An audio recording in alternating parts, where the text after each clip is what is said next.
of you in this video lecture arranged by Sardar Patel Vidya Bhavan.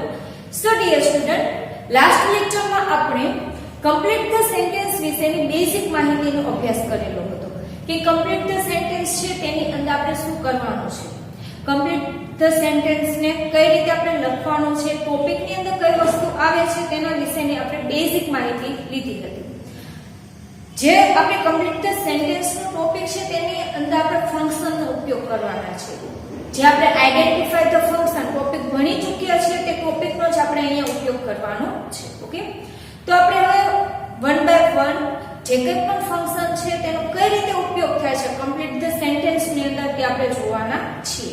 જો first આપણે જોવાના છે describing the past event.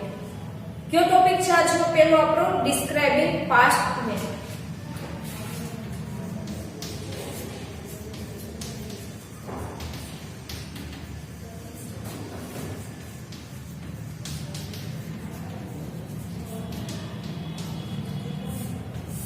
Describing past event. તો જ્યારે તમને complete the sentence ની અંદર બ્રેકેટમાં તમને જ્યારે describing past event આપેલું હોય ત્યારે આજે જે આપણે તબક્કા ભણવાના છે તેનો ઉપયોગ કરીને તમારે વાક્યને કમ્પ્લીટ કરવાનું રહેશે. ઓકે, તો describe કરો એટલે શું થાય? વર્ણન કરો. અને past event એટલે કે ભૂતકાળમાં કે તો આ જે ફંક્શન છે describing past event તેનો ઉપયોગ ક્યારે થતો હોય છે?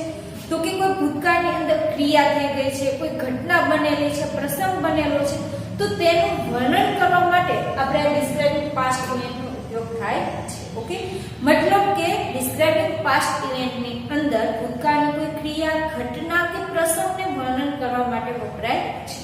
ઓકે, ડિસ્ક્રાઇબિંગ પાસ્ટ ઇવેન્ટની અંદર શું થાય છે? તો કે ભૂતકાળની કોઈ ક્રિયા,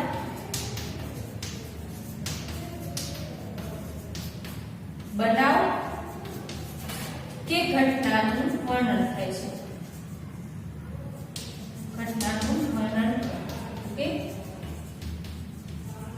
કમ્પ્લીટ ધ સેન્ટેન્સ માં બ્રેકેટ ની અંદર તમને જો ડિસ્ક્રાઇબિંગ પાસ્ટ ઇવેન્ટ આપેલું હોય તો તમારે ભૂતકાળની કોઈ ક્રિયા, બનાવ કે ઘટનાનું વર્ણન કરવાનું રહેશે.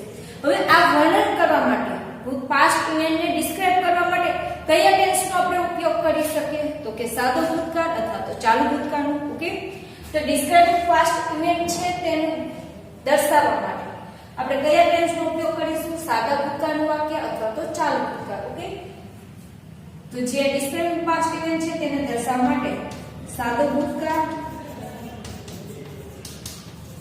અથવા ચાલુ ભૂતકાળ ઉપયોગમાં લેવું.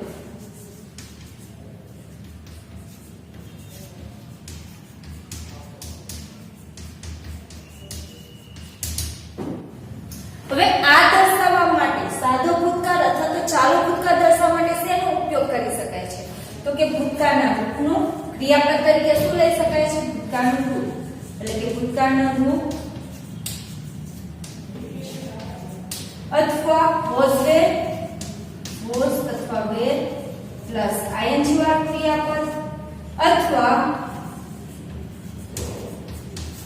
did પ્લસ not જેવા સહાયક ક્રિયાપદોનો ઉપયોગ થાય છે. સહાયક ક્રિયાપદો વપરાય છે. ઓકે, એકદમ ઈઝી તમારું આ કમ્પ્લીટ ધ સેન્ટેન્સ નો ટોપિક છે પાસ્ટ ઇવેન્ટ. તેમાં તમારે શું કરવાનું છે? વાક્ય છે તે વાક્યની અંદર ભૂતકાળની કોઈ ક્રિયા, બનાવ, ઘટના કે પ્રસંગનું વર્ણન કરવાનું છે.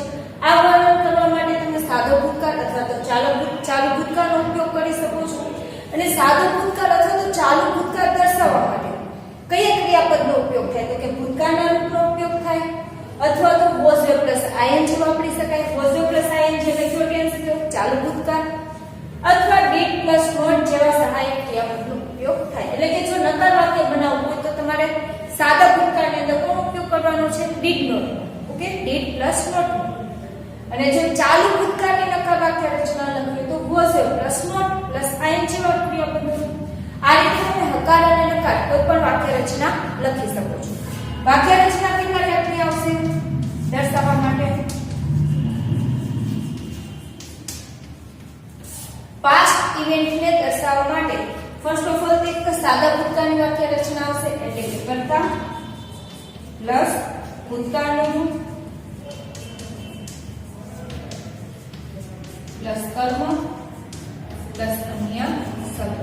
ઓકે, આ પહેલી વાક્ય રચના. Subject plus V2 plus object plus others. Okay, એટલે કે કર્તા, ભૂતકાળનું રૂપ, કર્મ, અન્ય શબ્દ. આ સાદા ભૂતકાળની વાક્ય રચનાથી પણ વાક્ય લખી શકો, અથવા તો તમે ચાલુ ભૂતકાળની વાક્ય રચના લખી શકો. તો ચાલુ ભૂતકાળમાં શું આવશે? ક્રિયાપદ તરીકે was there પ્લસ ક્રિયાપદનું ing વાળું રૂપ, એટલે કે કર્તા પ્લસ was અથવા were પ્લસ ક્રિયાપદનું ing વાળું રૂપ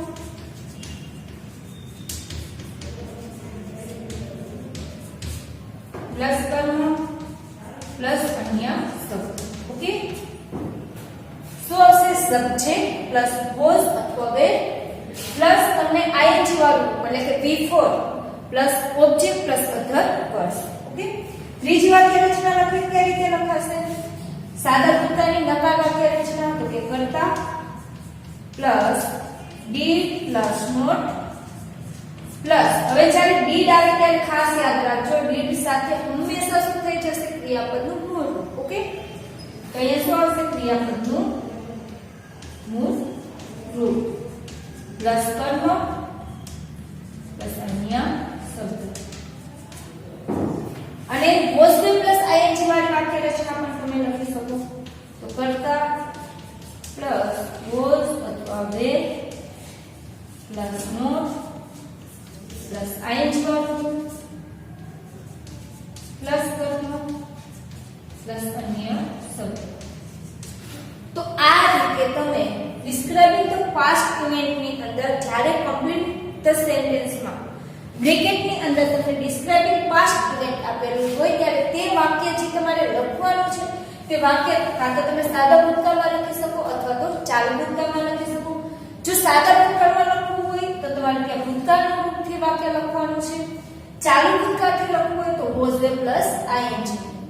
હવે ઘણી વખત તમારે ફરજિયાત કાં તો સાદા ભૂતકાળનું વાક્ય લખવું પડે અથવા તો ચાલુ ભૂતકાળનું વાક્ય લખવું પડે. તો તે માટે કયા નિયમો છે તે આપણે હવે જોવાના છીએ. ફર્સ્ટ પહેલા આ જોઈ લેજો કે અમુક નિશાની નથી આપી તો તમે કોઈ પણ લખી શકો. સાદા ભૂતકાળ પણ લખી શકો, ચાલુ ભૂતકાળ પણ લખી શકો. ફોર એક્ઝામ્પલ અહીંયા તમને આપ્યું છે 20, પછી બ્રેક આપી દીધી, તમને એકદમ બ્લેન્ક ખાલી જગ્યા આપી દીધી છે, બ્રેકેટમાં લખ્યું છે ડિસ્ક્રાઇબિંગ પાસ્ટ ઇવેન્ટ. તો અહીંયા તમે કોઈ પણ વાક્ય લખી શકો. સાદા ભૂતકાળનું પણ લખી શકો, ચાલુ ભૂતકાળનું પણ લખી શકો. ફોર એક્ઝામ્પલ સાદા ભૂતકાળ, we ate an apple yesterday. Okay, આ વાક્ય કેવું થઈ ગયું? સાચું. we ate an apple yesterday describing the past event. Simple છે, ફક્ત તમારે શું કરવાનું છે? ભૂતકાળનું વાક્ય લખી નાખવાનું છે. આ જ વાક્ય તમે ચાલુ ભૂતકાળમાં લખો તો પણ ખોટું પડશે નહીં. તો તમારે એટ ની જગ્યાએ શું કરવું પડશે? we સાથે શું આવશે? were, we were plus it. At છે તેનું ing વાળું એટલે કે eating. we were eating an apple yesterday. તો આ રીતે તમે જ્યારે તમને કોઈ એવી નિશાની નથી આપી, નિશાની તરીકે તમને when આપ્યું હોય, while આપ્યું હોય અથવા તો yesterday પછી ટાઈમ આપેલો હોય તો ત્યારે તમારે ચોક્કસ ટેન્સનો ઉપયોગ કરવો પડે, કાં તો સાદો ભૂતકાળ અથવા તો ચાલુ ભૂતકાળ. પણ જો તમને આપ્યું જ નથી તો તમે કોઈ પણ સાદો ભૂતકાળ અથવા તો ચાલુ ભૂતકાળ બંનેમાંથી કોઈ પણ કાળની વાક્ય રચના લખી શકો છો. ઓકે, તો હવે આપણે જોવાના છે કે સાદો ભૂતકાળ ક્યારે લખવું અને ચાલુ ભૂતકાળ ક્યારે લખવું. ઓકે, જો હવે જ્યારે તમને ઘણી વખત વેન વાળી વાક્ય રચના આપેલી હોય છે, એટલે કે વાક્ય વેન વાળું હોય અને બ્રેકેટમાં તમને આપ્યું હોય ડિસ્ક્રાઇબિંગ ધ પાસ્ટ ઇવેન્ટ. તો ડિસ્ક્રાઇબિંગ પાસ્ટ ઇવેન્ટ છે જે આપણે સાદા ભૂતકાળમાં પણ કરી શકીએ છીએ અથવા તો ચાલુ ભૂતકાળમાં પણ કરી શકીએ છીએ. તો વેન વાળી વાક્ય રચનામાં કયા ટેન્સનો ઉપયોગ કરીશું? સાદા ભૂતકાળનો કે ચાલુ ભૂતકાળનો? તો તમારા માટે કહી દઉં કે વેન વાળી જ્યારે પણ વાક્ય રચના હોય અને તેમાં ડિસ્ક્રાઇબિંગ ધ પાસ્ટ ઇવેન્ટ આપેલું હોય તો તમારે સાદો અથવા તો ચાલુ બંને ભૂતકાળ વાપરી શકો છો. ઓકે, વેન વાળી વાક્ય રચનામાં શું કરી શકો છો? સાદા ભૂતકાળનું પણ વાક્ય લખી શકો અથવા તો ચાલુ ભૂતકાળનું વાક્ય પણ લખી શકો છો. એટલે કે બંનેનો ઉપયોગ થાય છે.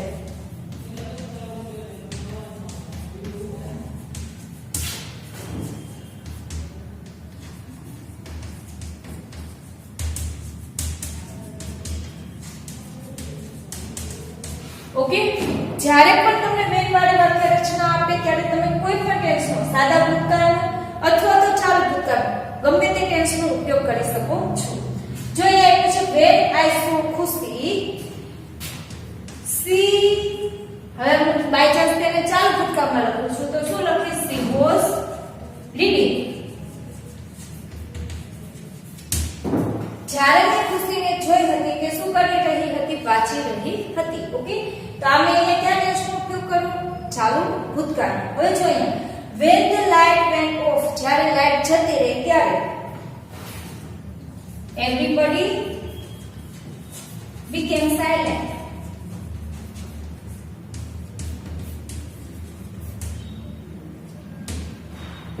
તો જો અહીંયા જે વાક્ય લખ્યું છે everybody became silent. became છે મતલબ કેવો થયો? ભૂતકાળનો રૂપ થયો, એટલે કે મેં સાદો ભૂતકાળનો ઉપયોગ કરેલો છે. તો તમે જ્યારે વેડ વાળું વાક્ય હોય ત્યારે સાદા ભૂતકાળનો પણ ઉપયોગ કરી શકો અથવા તો ચાલુ ભૂતકાળનું વાક્ય પણ લખી શકો છો. ઓકે, ત્યારે વેડ વાળી વાક્ય રચના હોય ત્યારે. ત્યાર પછી જો while વાળી વાક્ય રચના આવી હોય, અહીંયા આપ્યો છે while શબ્દ. ઓકે, while વાળી વાક્ય રચના હોય અને તેમાં બ્રેકેટમાં તમને આપેલું હોય describing the past event. તો while નો ઉપયોગ ક્યારે થાય છે? તો while નો ઉપયોગ હંમેશા ચાલુ ભૂતકાળ અથવા તો ચાલુ વર્તમાન કાળમાં થતો હોય છે. ઓકે, while નો ઉપયોગ ક્યારે થતો હોય છે? ચાલુ વર્તમાન કાળ અથવા તો ચાલુ ભૂતકાળની અંદર. અહીંયા તો આપણે describing the past event આપેલું છે, ભૂતકાળનું વર્ણન કરવાનું છે, એટલે ચાલુ ભૂતકાળનો ચાલુ વર્તમાન કાળનો તો ઉપયોગ આપણે કરી શકીશું નહીં. તો while વાળા વાક્યમાં હંમેશા કયા ટેન્સનો ઉપયોગ કરવાનો? ચાલુ ભૂતકાળ. ઓકે, વપરાય ક્યારે? ચાલુ વર્તમાન કાળ અને ચાલુ ભૂતકાળ બંનેમાં વપરાય.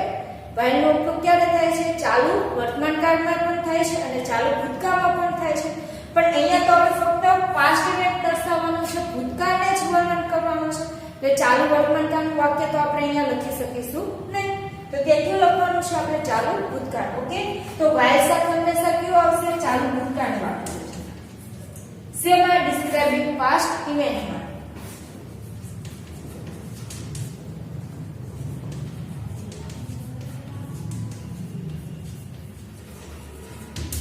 ચાલુ ભૂતકાળનું વાક્ય લખવાનું છે she felt of while. હવે મારે કોઈ પણ ચાલુ ભૂતકાળનું વાક્ય લખી શકું. while she, હવે મારે ચાલુ ભૂતકાળનું બનાવવું છે તો she પછી આપણે શું કરશું? was માંથી કોઈ પણ મૂકવું પડશે તો she સાથે was.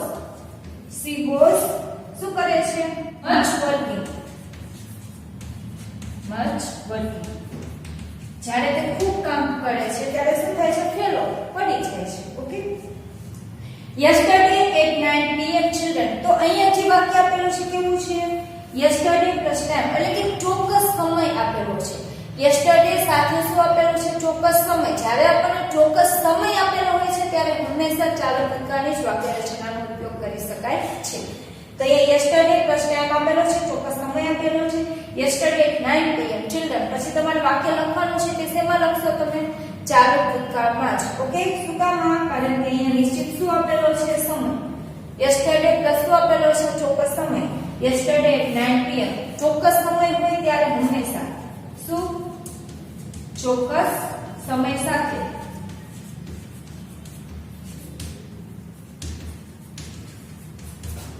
હંમેશા કયો લાગુ પડશે? ચાલુ ભૂતકાળ.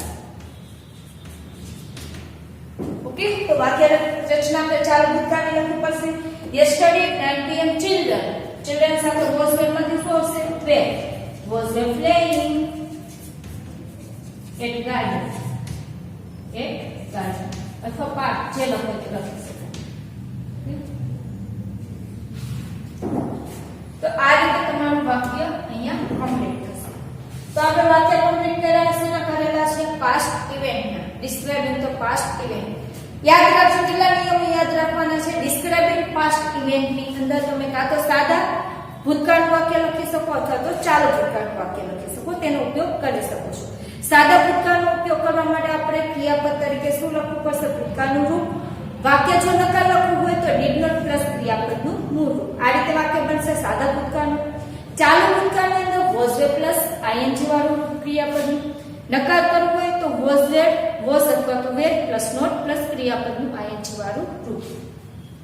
હવે જ્યારે તમે ફક્ત કર્તા જ આપેલો હોય છે, કોઈ નિશાની કે શબ્દ નથી અહીંયા આપેલા. ઓકે, when, while, પછી yesterday plus time આવું ચોક્કસ નથી આપેલું. કાળસૂચક શબ્દ ચોક્કસ નથી આપેલો. ત્યારે તમારે શું કરવાનું છે?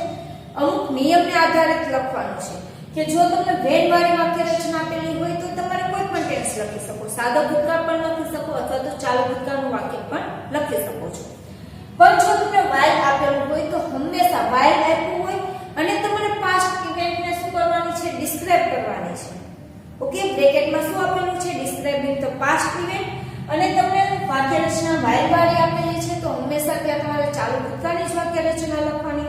સાદા ભૂતકાળની વાક્ય રચના લખશો તો તે કેવી પડશે? ખોટી પડશે. ઓકે, બીજું કે તમને yesterday પ્લસ ટાઈમ આપેલો છે, સમય આપ્યો છે, ચોક્કસ સમય આપેલો હોય. પાસ્ટમાં પણ ચોક્કસ શું આપેલો છે? સમય આપેલો છે. તો ત્યાં પણ તમારે ફરજિયાત ચાલુ ભૂતકાળની જ વાક્ય રચના લખવાની રહેશે.